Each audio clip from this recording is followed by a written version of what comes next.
हमारे दर्शक बंधु, व्यूवर्स, सब्सक्राइबर, आज फिर विद्यापति जी का ही पदावली से उसके खंड काव्य से गीतों की व्याख्या करने जा रहे हैं। आप लोगों से मेरा अनुरोध है कि अधिक से अधिक संख्या में सब्सक्राइब करके मनोबल के बढ़ाएं। अब मोनेटाइज के करीब पहुंच गया है चैनल। आपके सहयोग से ये जल्द ही मोनेटाइज हो जाएगा। आप लोग सिर्फ सब्सक्राइब करने पर थोड़ा सा मदद करें। वीडियो देखें, इसकी अच्छा लगे, स्किप ना करें। हम लोग सभी जानते हैं कि विद्यापति मैथिल भाषा के कोकिल राज दरबार कवि माने जाते हैं। पहले उनके पिताजी राज दरबार में काम करते थे और उनके साथ में विद्यापति जी भी जाया करते थे। उसी समय से राजा महाराजाओं से भी उनका लगाव बहुत अच्छा था।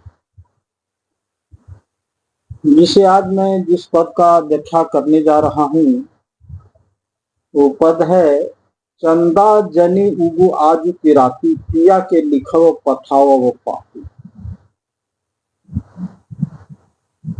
इसमें जो प्रस्तुत पद है इसमें नायिका के अभिसार के लिए जा रहा है। वह प्रकृति से निवेदन करते हुए कहती है कि चंदा जनी उगो आज के राती पिया के लिखव पठाव पाती। सावन सई हम करब प्रीति अजत अभिगत अभिसारक रीति। विद्यापति की नायिका सभी जानते हैं कि राधा को ही विद्यापति ने माना है मुख्य नायिका के रूप में। श्री कृष्ण से मिलने के लिए केवल कृष्णाभिसारिका शुक्लाभिसारिका ही नहीं बनती बल्कि पुरुष भेष तक ही धारण करती है। विद्यापति के पदों में नायिका लंबी तैयारी करती है एवं दूती प्रसंग के साथ नायक से मिलने जाती है। नायक कौन है? हमारे कृष्ण जी। नायिका कौन है? राधा। अब विद्यापति जी अपने दृष्टिकोण में जो भाव उत्पन्न करते हैं उनकी सुंदरता से, वो कहते हैं कि सर्वप्रथम नायिका के स्तनों पर जाकर टिकती है। लेकिन गौर करने की बात यह भी है कि वह प्रेम सौंदर्य के कवि होने के साथ साथ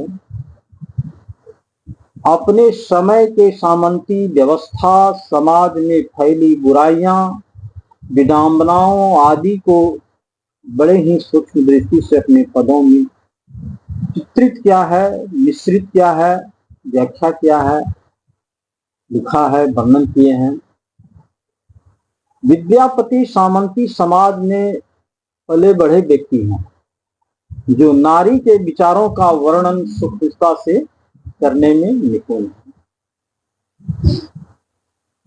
नारी की सुंदरता और उसके ऊपर जितने भी गलत धारणाएं रखी गई उन सब के बारे में विद्यापति जी ने अपनी कविताओं में वर्णन करके, अपनी कविताओं में अलंकार सहित डाल करके उनका इतना सूक्ष्म व्याख्या, सूक्ष्म दृष्टिकोण जिसका बृहद पैमाने पर अर्थ माना जाता है, इन्होंने सूक्ष्म दृष्टिकोण से किया, लेकिन उनका अर्थ यदि निकाला जाता है तो बहुत बृहद पैमाने पर आता है।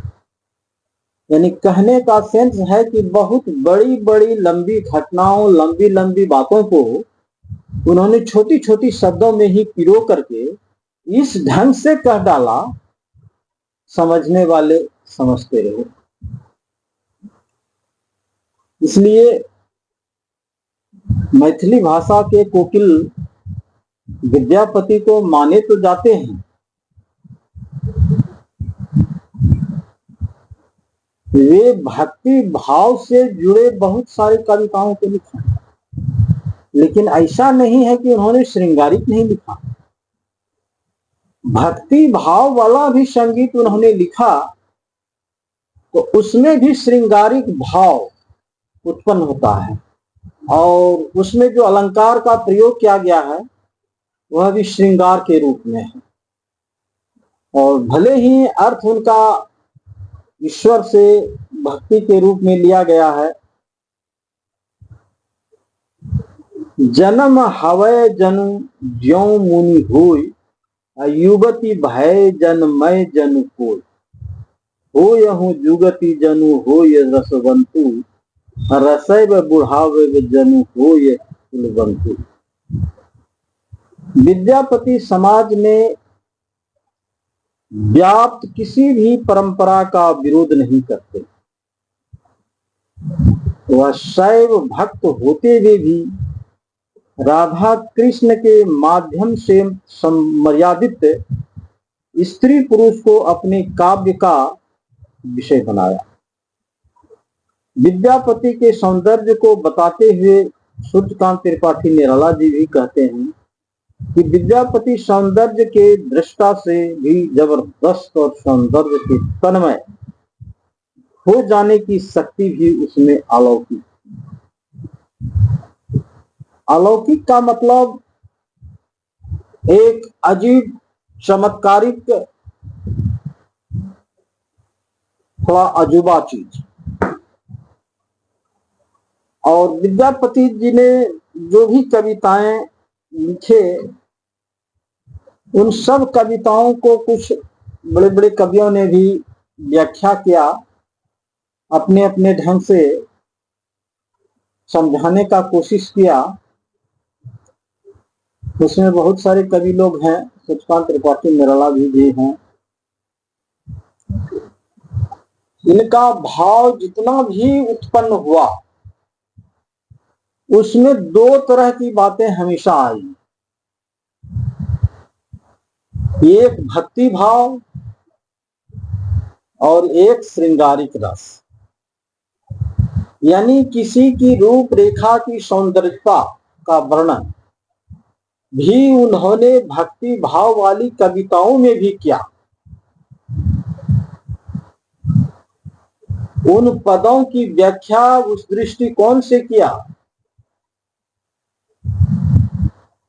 जबकि विद्यापति जी शिव भक्त माने जाते हैं, लेकिन जितनी भी कविताएं उन्होंने कृष्ण भक्ति में भी लिखे, उससे कहीं भी ऐसा नहीं लगता है कि विद्यापति जी कृष्ण भक्ति में नहीं थे। उन्होंने दुर्गा जी के बारे में भी लिखा,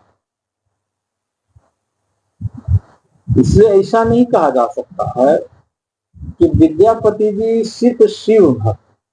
हाँ, ये बात भले है, शिव के वो बहुत प्रिय थे।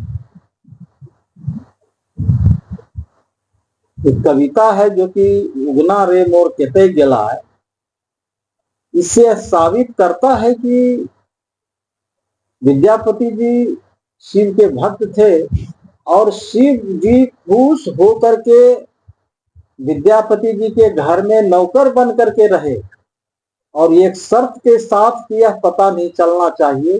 हालांकि यह बात विद्यापति जी को भी मालूम नहीं था कि यह शिव जी, इसलिए कि जब वह नौकर बन के उसके यहाँ रह रहा था, नौकर बनने के लिए आया था, तो विद्यापति जी उसको रखने के लिए तैयार नहीं थे।